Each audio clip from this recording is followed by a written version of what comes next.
Hello, my name's Ted. I am a repair technician for Whole Latte Love. We're making this video to show you how to get into the service tech menu and also to figure out where your flow problem could be if you're having a flow issue with the machine, as if it's not brewing or rinsing or whatever it may be. Okay. So this is going to help us figure out what's going on. So basically we need to get everything set up in the machine. Make sure your dredge drawer and your brew group is all inside the machine. Mm-hmm. You know, make sure that's in there. Do you want that drawer empty? Yeah, make sure everything is emptied, other than your tank, of course. Okay. But make sure this is empty. Really don't need to worry about the tray, but if you want, empty that.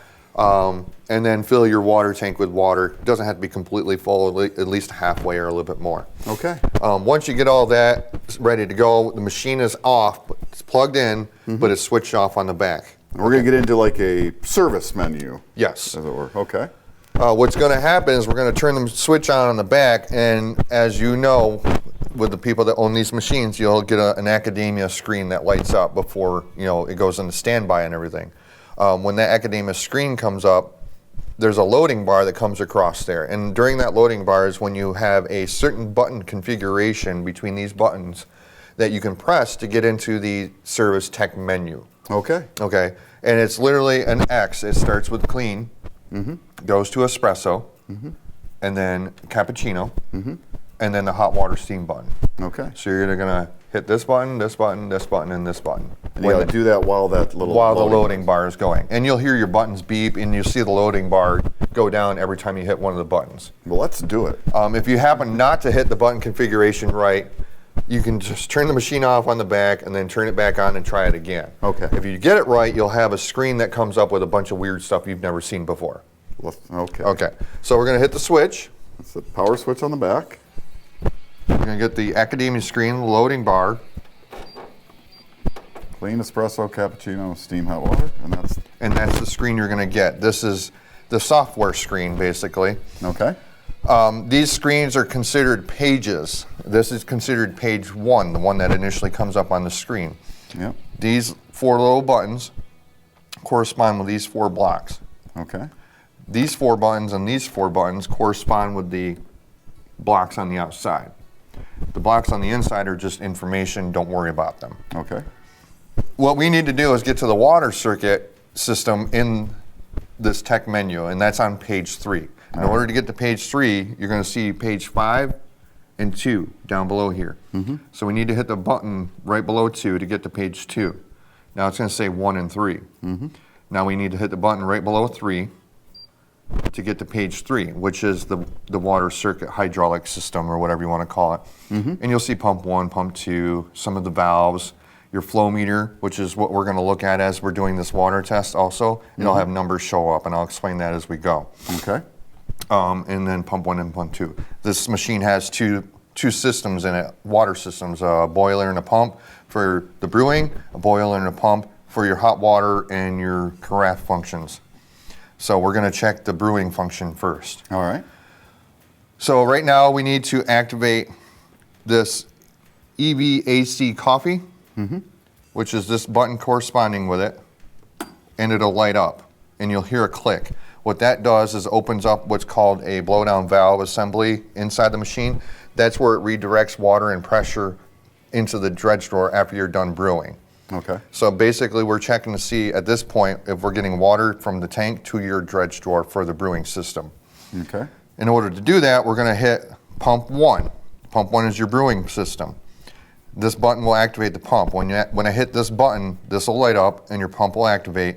And as long as it's working correctly, you'll hear a pump pulling water, and then eventually you'll see numbers on the flow meter. Okay. Should be around a 15 area, 15, 17, somewhere around there as it's filling the dredge drawer. We don't want to leave it on forever. We're just going to run it for a little bit, make sure water is getting from the tank to the dredge drawer.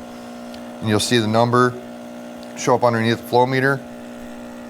We got a good number here. Actually, it's kind of high, so that's good. Okay. So we're going to shut the pump off. Hit the button to shut it off, and then we're going to close the valve. So we got to hit the button again, and now it's closed. Okay. So now we're going to open it up. We're going to pull out our drawer. Now this was empty when we started. Now we have water in the dredge drawer. And that's a good thing. That is definitely a good thing. That means water's coming from the tank and getting to the blowdown valve into the dredge drawer. So if you had no flow on that flow meter, or you weren't getting water into the drawer, which would probably be the case, that indicates there's a problem. That would indicate there's an internal problem with the machine. Either the pump isn't working or there's a blockage, whatever it may be. That Generally means going to require service. that will require service. That would be something that you couldn't do on your own. But we will get something you can do. Exactly. If you're getting water into the dredge drawer at this point in time, that means you have an issue with your brew group or your front door. Okay. Okay. So what we're going to do, Test number 2. test number 2, is we're going to go to page 2. We have to go back a page. Okay. So we're going to go page 2, button right below it. Now we're on the brew unit menu. And you got brew, BU is brew group basically. Work, stop, and home. Okay.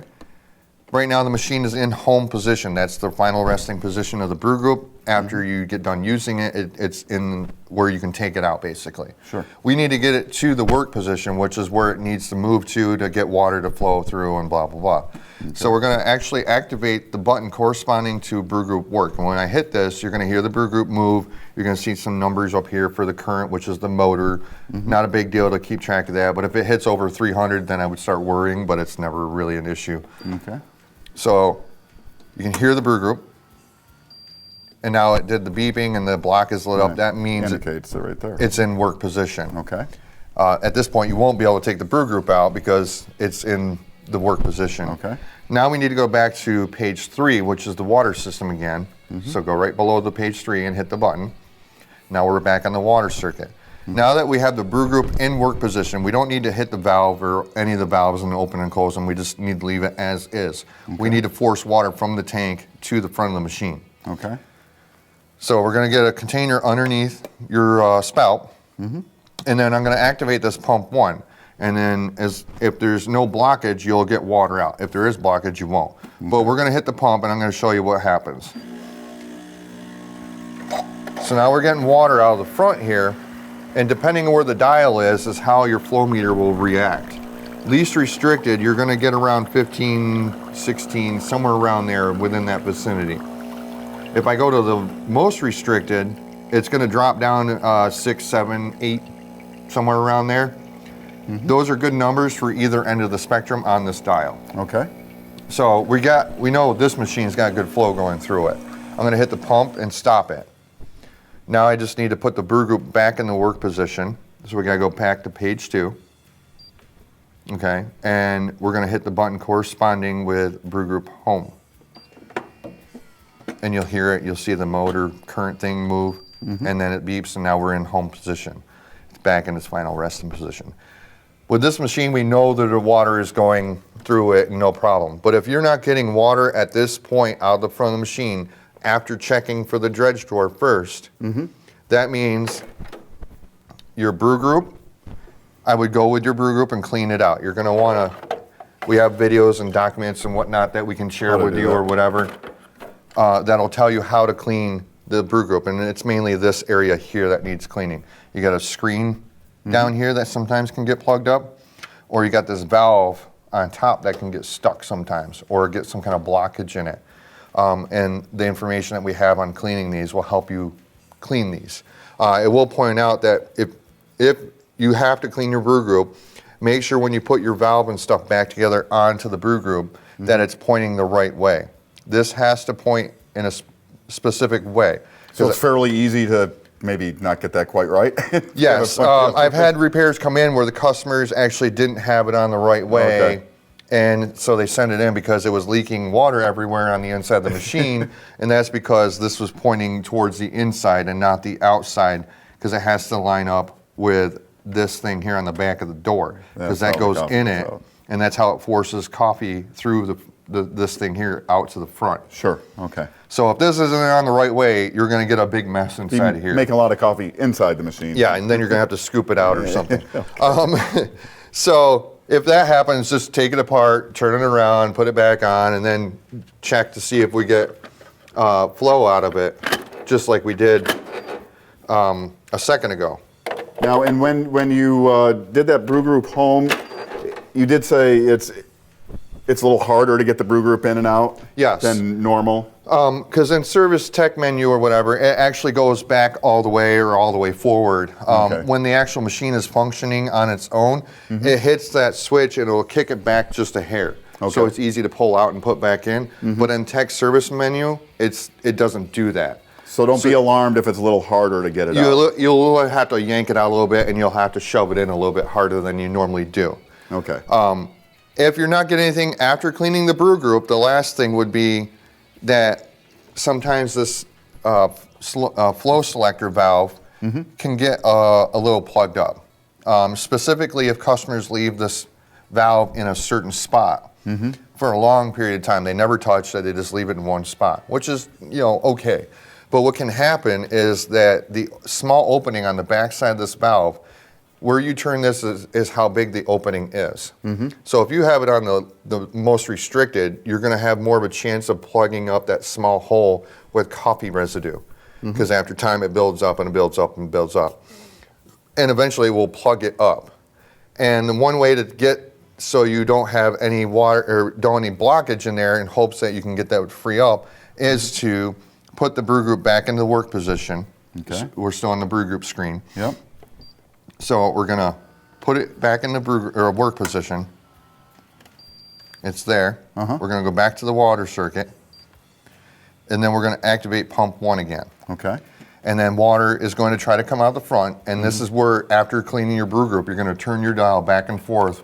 Trying to loosen up any Pretty vigorously a little bit, yeah. You wanna turn it back and forth as you've got the pump activated.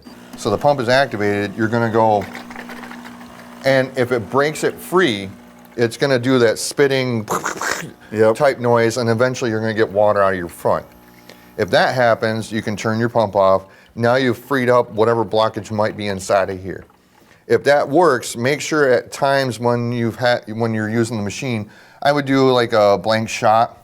Don't put any grounds in when you do your bypass shot or whatever. And just run water through this and turn it back and forth. Helps kind of keep it clean. It'll flush it out. Just every once in a while, do that sort of thing? Maybe once a week, once every other week. Just once in a blue moon, just try to do that. That'll prevent it from getting plugged up. Great. All right, so if that helps you get water out of here, that means your water system now should be clear.